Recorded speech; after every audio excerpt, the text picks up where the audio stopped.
Так, добрый день, уважаемые коллеги.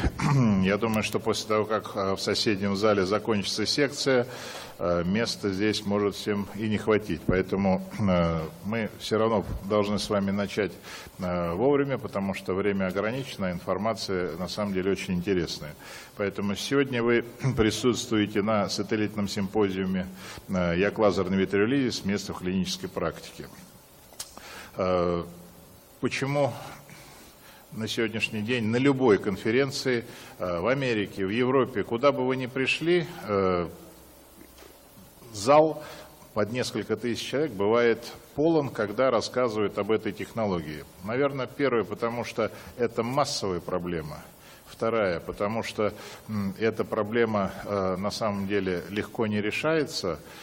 И третье, наверное, потому что каждое новое техническое изобретение – это определенный шаг вперед, с чем люди с удовольствием хотят познакомиться. Поэтому сегодня есть у нас такая возможность. Давайте я, с вашего позволения, предоставлю слово господину Векиниру из Бельгии.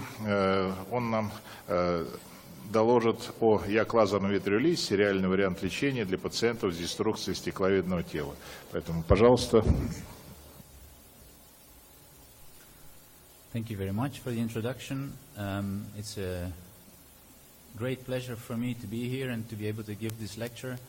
I think some of the information may be lost due to the translation, but we will have plenty of time afterwards to discuss either here or at the Tradomed booth later on. So I have to also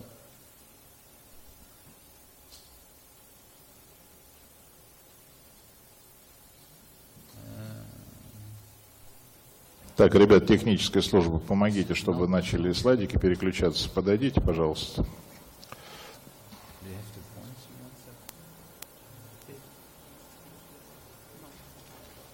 Все, пошло, спасибо. So I have to thank Alex for having me here. So I want to tell you a little bit about my background. I worked for almost 18 years at Rotterdam Eye Hospital, which is at the center of Holland. And maybe some of you may have heard about Relja Zivojnovic, who many years ago started to do complicated retinal surgery in Rotterdam, trying to treat scarred retina, which is a very advanced type of VR surgery. I started working there in '98 and was trained by Jan van Meurs and Diane Mertens. But the way I was trained in my first years as a VR surgeon, we were really convinced that VR surgery, that doing a vitrectomy was something that you would keep only for very advanced pathology. You would not consider doing a vitrectomy for something as futile as a vitreous floater. You would not even consider this kind of treatment for such a minor problem. But then if we look at this case where you see this very dense floater moving across a patient's fovea when you're doing vitrectomy, this would be in real life when the patient is reading or when he's moving his eyes across. This dense floater would be moving through the visual axis, being very, very disturbing. The same image, when you look at it on an OCT, you see how it blocks the image of the OCT. So a floater, although it may seem a very minor problem for the patient, especially when you have a very good function, can be a very major problem.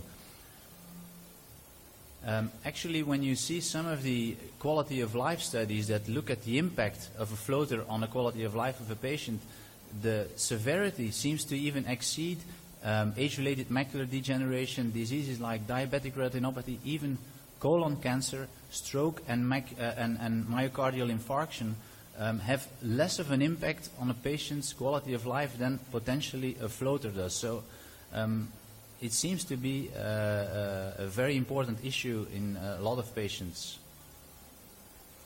And then also, I always go back to this, the impact on the doctor's quality of life is also something that you consider when you're a VR surgeon, always being involved in complicated things like melanomas and ROP and trying to treat all these impossible diseases. It's nice to have some patients that are really happy after you do the treatment. It's a great way to have a good patient-doctor relationship. If you remove a floater from someone's eye who's really complaining bitterly, the patient will be really, really happy with his doctor. So impact on the doctor's quality of life. So when we talk about vitrectomy for floaters, you do a vitrectomy, the patient is happy, the doctor is happy, so why would you worry about doing a vitrectomy for a floater? Well, I think there is a major problem removing vitreous from an otherwise healthy eye, and this is something that I want to go in a little bit more detail.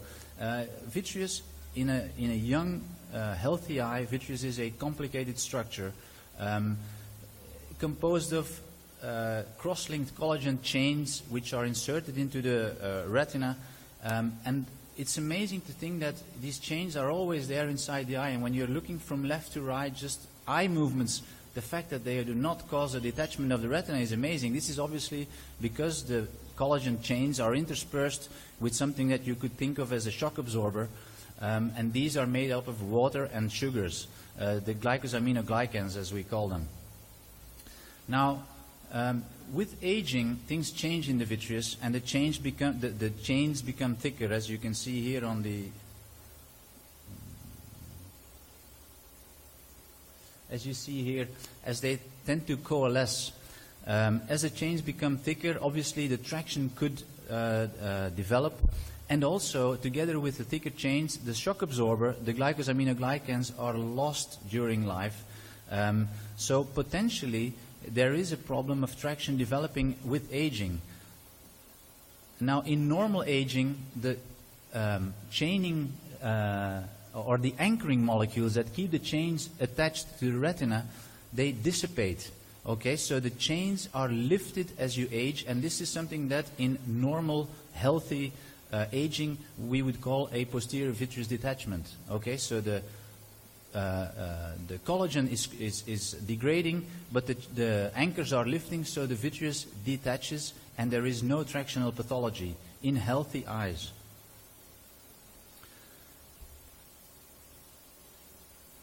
Obviously, when the vitreous collapses while the anchors have not been lifted, this is a very different problem. Then we start to have traction.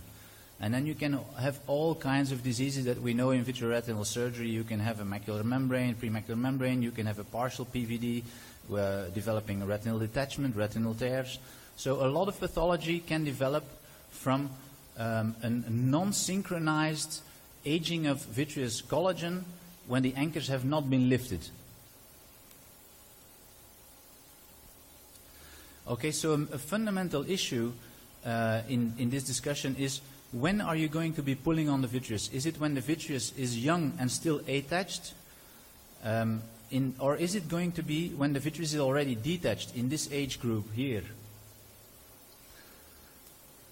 Now, this is a long story, but what I'm trying to get to is that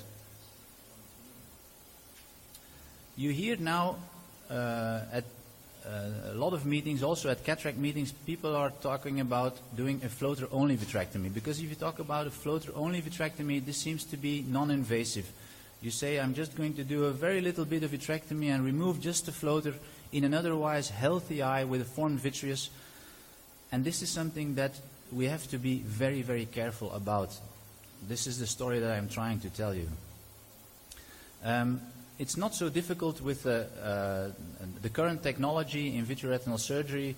We moved from 20 gauge now to 27 gauge. So when you do a vitrectomy transconjunctivally, rather than having the eye looking like this, when I started doing my VR, always opening the conjunctiva, nowadays when you do a vitrectomy, you do it transconjunctivally, and the eye really, it looks perfect the next day. So it's easy to sell the concept of vitrectomy to a patient when you use this new technology. And I do agree, when you look at the eye from the outside after surgery, it looks great. Like you see this villa near the shore, it looks perfect. But you have to consider what you've done to the inside of the eye.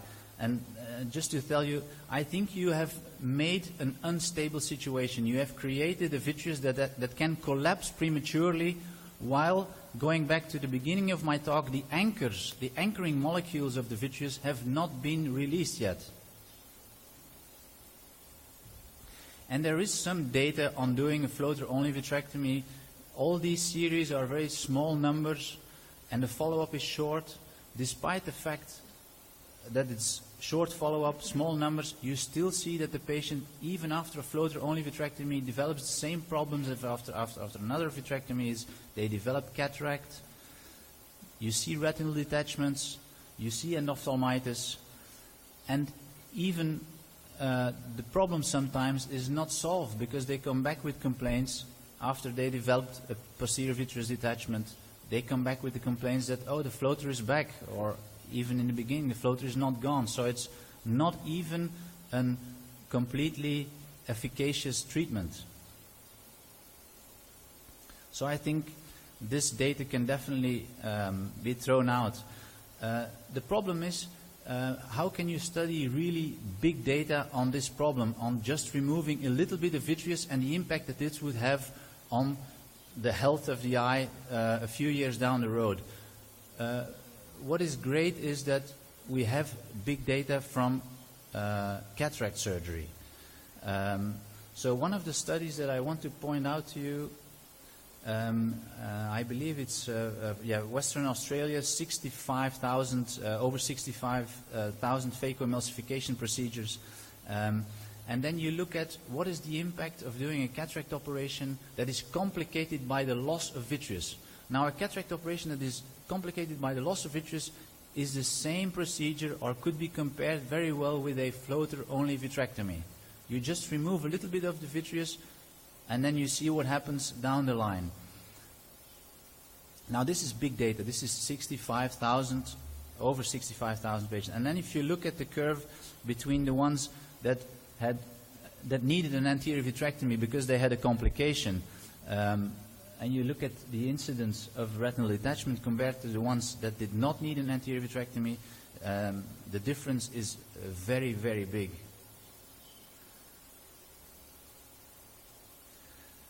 And of course, if you think about it, if you lose a little bit of vitreous in a patient who is elderly and who has a completely detached vitreous, the impact may be very minor. So if you look at the correlation between age and the complication rate, as expected, in younger patients you're going to have much more complications because you start with what I've talked about before. You have a healthy vitreous that is firmly attached, and then you lose a bit of vitreous. This is going to cause a degeneration. It's going to promote early collapse in a vitreous that is not ready to detach. So you're going to have complications. Myopia obviously is another strong factor that's going to aggravate this issue. So I don't know what the saying would be in Russian for this, but sparing the rod spoils a child. That means that if you do a little bit of treatment trying to get rid of this problem, you may end up with a much bigger problem down the line. So doing a floater-only vitrectomy in young patients, I think, is a very bad idea. So what would be the other thing to do if doing a floater-only vitrectomy is not a good idea? So why don't you do a complete vitrectomy? That's what we do. If we end up doing a vitrectomy after long discussions and after having tried other treatments, we will end up doing a complete vitrectomy, inducing a PVD, lasering the anterior retina. So, but that stage you take full responsibility during your treatment. It's not that you're doing a little bit of treatment and then you send the patient away and you don't care about what happens to him 2, 3, 4 years down the line. No, you take responsibility during your surgery. Obviously, pulling on the vitreous that is attached is invasive. If you look at this study by the guys from AMC in Amsterdam, you induce a PVD in an eye that does not have a PVD. Obviously, 1 in 3 of these eyes will develop a retinal break, so it's an invasive procedure. Just to show you one case, doing a vitrectomy, this is a patient that came to me because he couldn't do his work anymore. He was a driver for trains, so he was, you see me doing the vitrectomy, I created a PVD, and he's got breaks all over the place. The vitreous is attached almost up to the posterior pole. You see here a very abnormal vitreous attachment. But you can imagine that now I have everything at my disposal. I am in complete control. Although there are complications developing during the surgery, as I go on, I need to even use heavy liquids.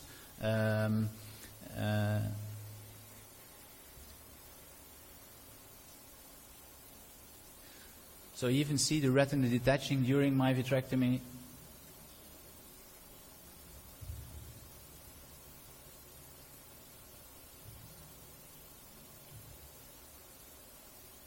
So it's even so bad I need to put in heavy liquids and try to advance the vitreous under heavy liquids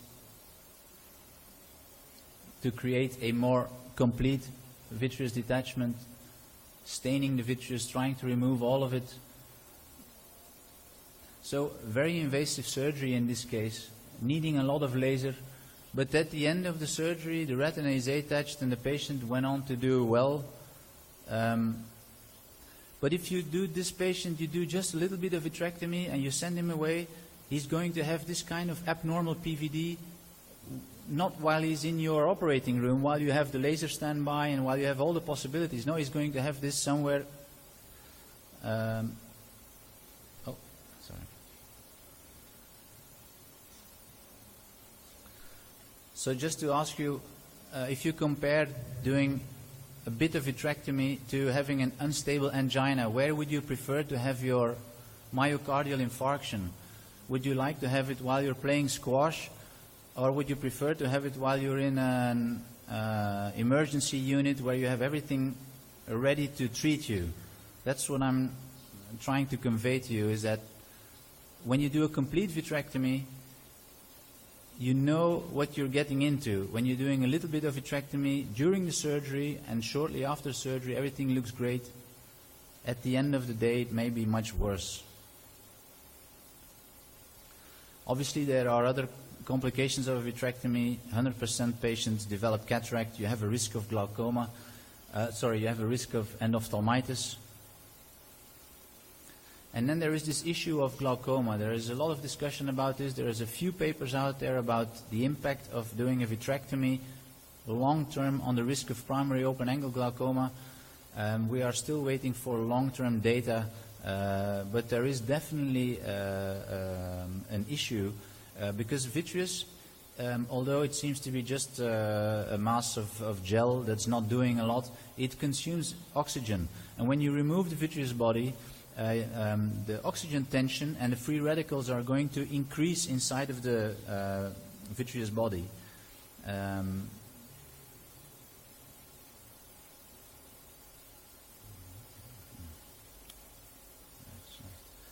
So after vitrectomy, like I just said, oxygen tension is going to increase, and this is going to cause oxidative stress. If you have your lens, oxidative stress will first cause development of a cataract, but if you remove the cataract as well, you're going to have oxidative stress at the trabecular meshwork, and that apparently could predispose you to having a higher risk of primary open-angle glaucoma. A study from the team in Columbia University showed something like 10% incidence during long-term follow-up of primary open-angle glaucoma after combined cataract and vitrectomy surgery.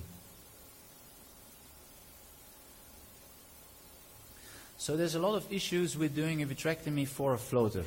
And I think if you do a complete vitrectomy, you know what you're getting into, you can do a complete informed consent of the patient, and it's not telling them that it's a very minor, non-invasive procedure and that they're going to be okay down the line. So you really need to take full responsibility. And then some of these patients, they are very smart and they tell you, yes, but doc, can't you just do some laser? And these may be very smart patients because obviously there is a possibility of laser. The second part of my talk, I want to focus on another possible treatment for floaters that I've now had experience with since 2014. And I mainly focus on the patients that already have a vitreous detachment. So they are in this age group, and they usually present with a quite dense mid-vitreous floater, something like a Y-string type floater. This is the system that I've been working on since 2014, which is the LX Ultra Q Reflex. So practically when you're going to start off doing this type of treatment, selecting your patients carefully is very important. You just go and go for the straightforward cases. Begin with pseudophakic patients. Always make sure the patient is well dilated. Aim for the dense fibrotic type floater. I will go into this why this is important a little bit later on. And then go for a floater that has an anterior-posterior position, which is in the mid of the vitreous, so it's a safe distance from the retina and it's a safe distance from the lens. And also go for the ones that are near the optical axis, not only because they are easier to treat, but also because they are the ones that are going to be very significant to the patient. So you have a very high chance of, if you get rid of the floater with your laser, that they are going to be very satisfied afterwards. Actually, this is something that may not be that obvious, but if you use a conventional laser and you have a pseudophakic patient, you have an anterior floater and you think this big cloud and you think, oh wow, this is a massive thing, I'm going to treat this with my conventional laser system. You could actually treat an anterior floater with your conventional laser system. The only problem is that big anterior floaters are almost never the reason why the patient is complaining of floaters. So you may see, the patient may say, oh, I got this thing moving in front of my eye, and you look at the patient and you see this big anterior floater, you think this is the cause, you can treat it forever because it's a very big cloudy floater, and the patient will not notice any different because he's not complaining of this anterior floater. The anterior floater just causes some kind of a very diffuse, mild haze that they see moving, but that's not the thing that they have problems with. The posterior, the deeper set floaters are the ones that cause a very, very sharp shadow moving across the retina, and that's what they are complaining about. Almost never the anterior cloudy floaters. So you can see some of those here. These are the ones that are definitely the ones that you want to aim for. The very dense fibrotic type floaters that are usually mid-vitreous. This is already something different. This could be treated because it may be a suspended floater, so you could go and treat the suspension of the floater. And this is one that if you would start treating it, it's anterior in the vitreous. It's usually not the cause of the complaint, although it looks very impressive, but it's almost impossible to treat this with the laser. There's no end of it. You can do several sessions and use extreme high energies. You're not going to get rid of this type of floater. So when you talk to the patient, very important is to make sure that the expectations are realistic. When you talk about a vitrectomy, the one thing that you know, if you do a complete vitrectomy, the floater is going to be gone 100% sure. It's a different type of talk that you have with a patient when you're discussing a floater laser. Very often, the resolution of the floater will be incomplete. So they will still be able to see something. They will say, oh, I can still notice it when I'm in a bright light on a white background. I can still see where it was, or I can still see some of it. But it's not bothersome anymore. So that's a good result. But it's important to tell the patient beforehand, it's not that my laser is removing the floater. No, it's sort of dissolving the floater. It's making the floater translucent. Okay? In some of the cases, especially the larger floaters, you don't want to do the full treatment in one session. You may want to spread it over several sessions. So you may want to discuss from the beginning with the patient that one treatment will not be absolute resolution of the complaints.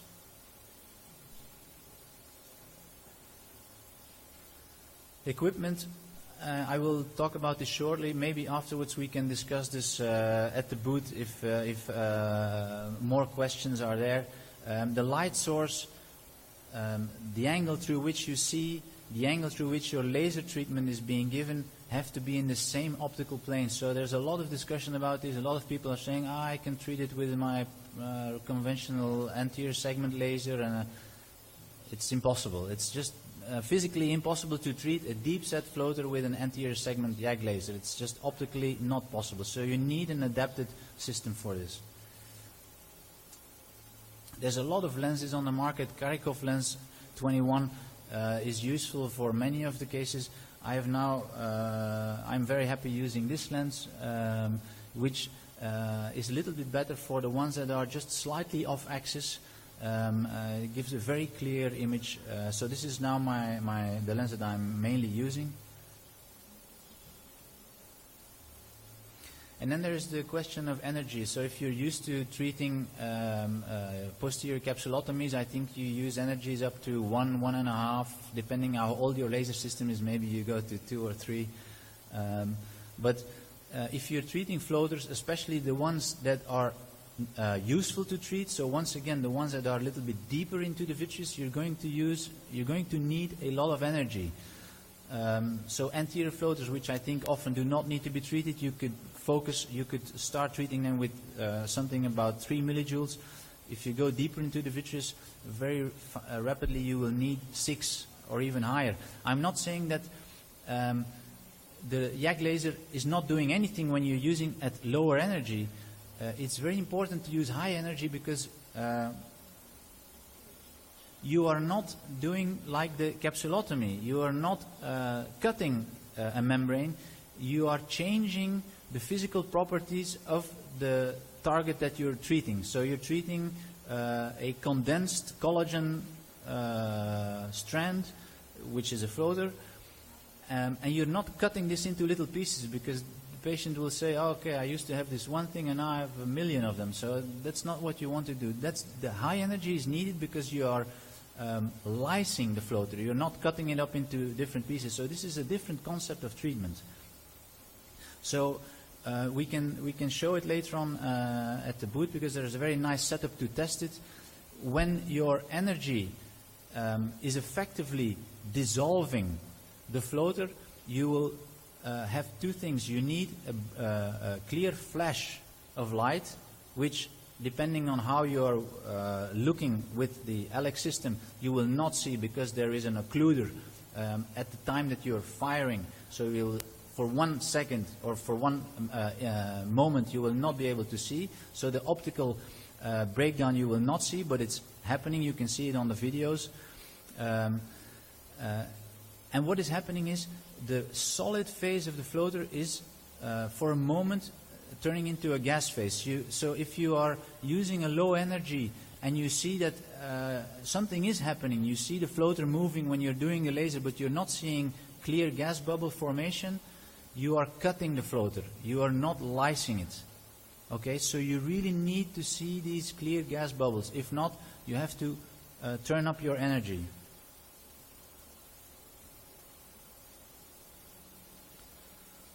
So just an example in slow motion where you see the floater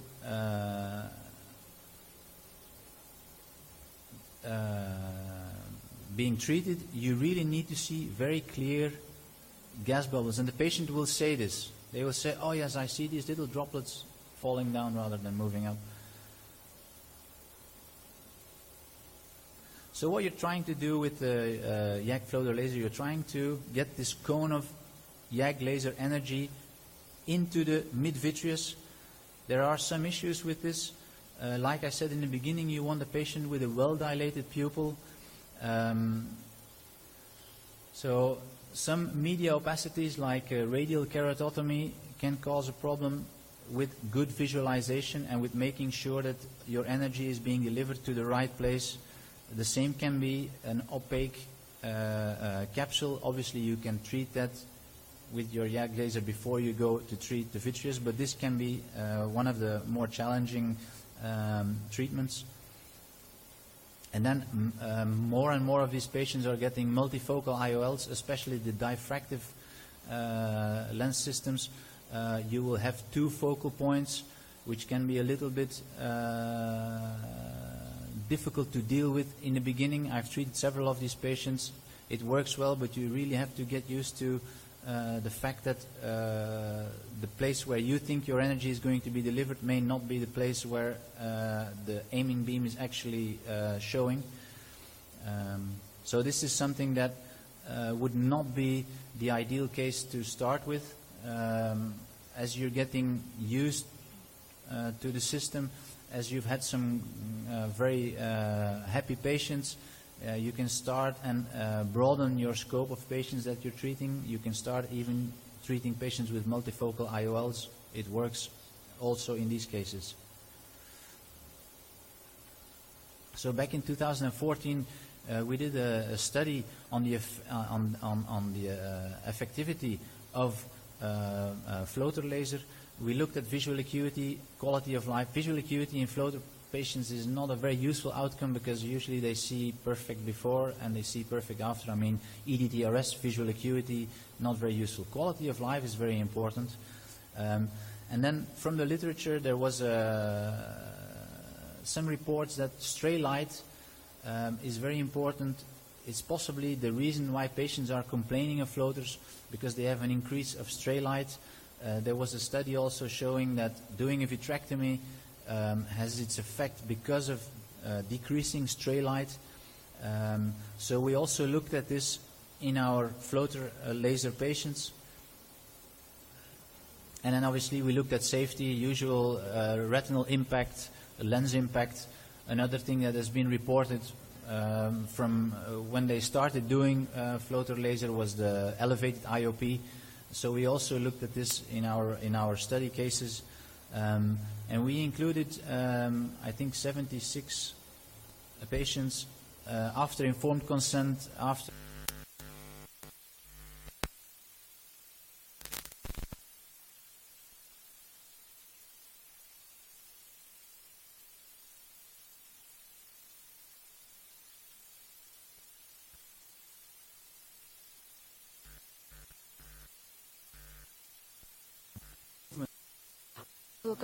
связь повышенного качества и влияет это та причина, по которой даже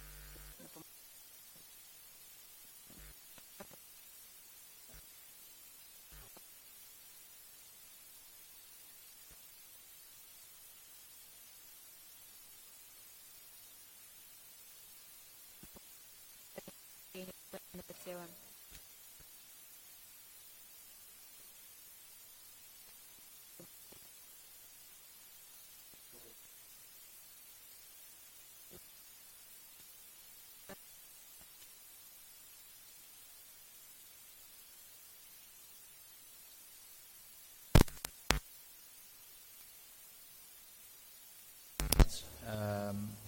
And none of the patients showed an increased IOP after our treatments. So there's a lot of really great advantages of doing YAG floater lysis compared to doing a vitrectomy. I mean, compared to a floater-only vitrectomy, this is something that you can say to the patients, it's truly minimally invasive. I don't know if it's non-invasive, but it seems to be really minimally invasive. So you don't see any cataract formation after the treatment. You don't see endophthalmitis because you're not entering into the eye with an instrument. And I think which is very important is you're not accelerating the aging of the vitreous compared to removing just a little bit of vitreous. So this is an important discussion. Why do we not see any reports of retinal detachment after YAG vitreolysis? I've had this discussion with many of my colleagues, and it's there is, if you compare to a posterior capsulotomy, depending on the report, half to 4 or 5% of patients will develop a retinal detachment after a YAG capsulotomy. After vitreolysis, there is no report of a retinal detachment. Now, obviously, there will be retinal detachments, but that you could correlate to having done the vitreolysis. Possibly this is because when you're treating the anterior vitreous, you're opening the anterior vitreous face. The liquefied portion of the vitreous can move out of the vitreous body. This egress will accelerate, like I've discussed before, will accelerate the collapse of the vitreous body. And when you have no PVD, this may cause the traction. So this is very different when you're treating a floater which is inside of the vitreous, rather than dissecting the anterior vitreous face as you're doing with a posterior capsulotomy. This is one possible explanation. So another, obviously, upside of floater, if you select the patients properly, In our series, more than 2/3 of the patients were very satisfied and did not require an additional treatment. Obviously, this is the ones that you aim, the ones that you're going to aim for to start with, to make sure that they are going to be satisfied, is to aim for the ones that have a posterior vitreous detachment and a dense floater.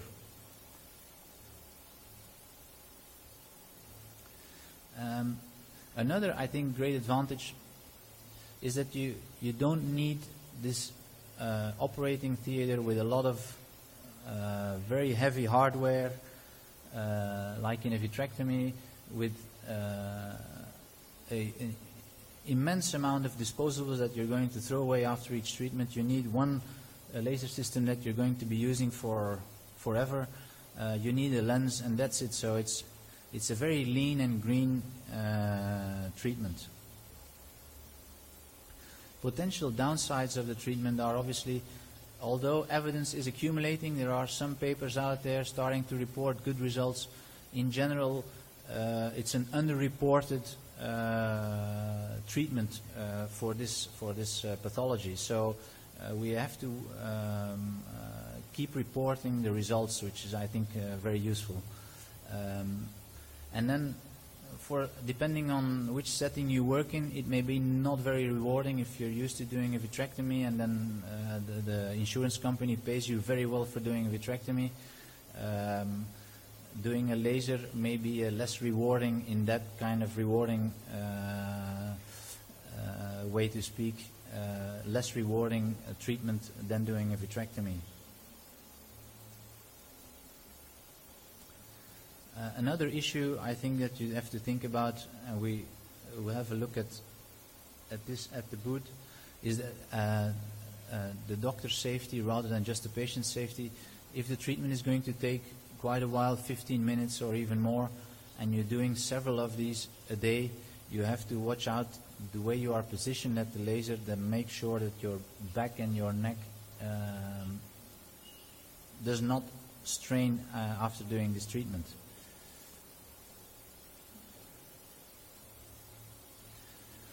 And then we, at the end of comparing these two treatments, we still have the same group of patients, which I think are the ones that are hardest to treat. They are often young myopes, and they have very faint floaters.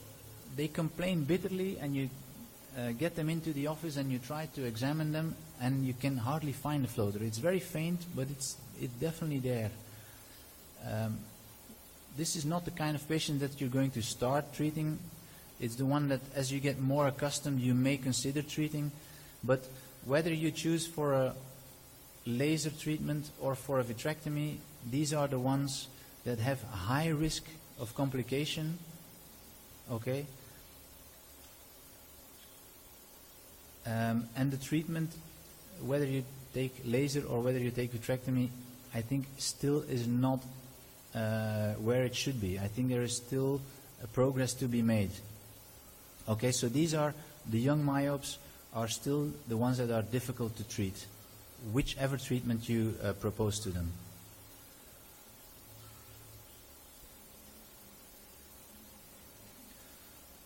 So the way I usually now would approach a patient complaining of floaters would be something you could compare with World Health 3-step analgesic ladder. If you start complaining of pain, the patient comes in for the first time, you see him for the first time and he's complaining of moving spots in front of his eyes. The first thing you do is you examine them and you tell them, there's obviously something, I can see the problem, but the eye is otherwise healthy, you don't have any other concurring disease like a uveitis, it's not a hemorrhage, so the eye is otherwise healthy. And there is a chance that with time this will become less of a problem, so let's see down the line in a few months' time how it goes. So this would usually be my first approach still to a patient I would see for the first time. Now if the patient keeps coming back and it's a really significant floater, and especially obviously when it's aimable for laser treatment, I would definitely go for a YAG laser treatment. If or the laser treatment is not effective, or it's a patient that is not aimable for a YAG treatment because the floater is just not in a position that is safe to treat with YAG laser, I would still consider a vitrectomy in selected cases, but I would always go for a complete vitrectomy. I would not propose doing a little bit of vitrectomy.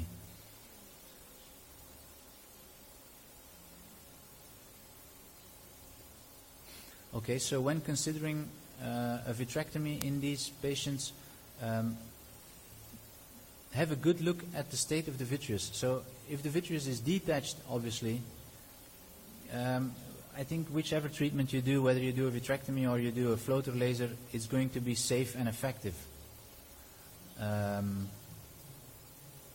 then again, the laser is much less invasive than the vitrectomy. So in these cases, when the vitreous is detached and it's a Weiss-like floater, I think laser is obviously the first choice. If the vitreous is attached, consider vitrectomy only as last resort, and I would never advise doing a floater-only vitrectomy in these cases. So complete vitrectomy, very effective but very invasive. Okay, so this was what I wanted to talk to you about. We can have questions and also we can have further discussion, and I would like, if you have no experience with the treatment, to go to the booth because it's a very nice setup. You can actually see how it goes and try it out on a very good model they have at Tradomed booth. Thank you very much. Yes, thank you, Dr. Wickener. I think we will give you some questions, but after the second presentation, because now we have to be in time.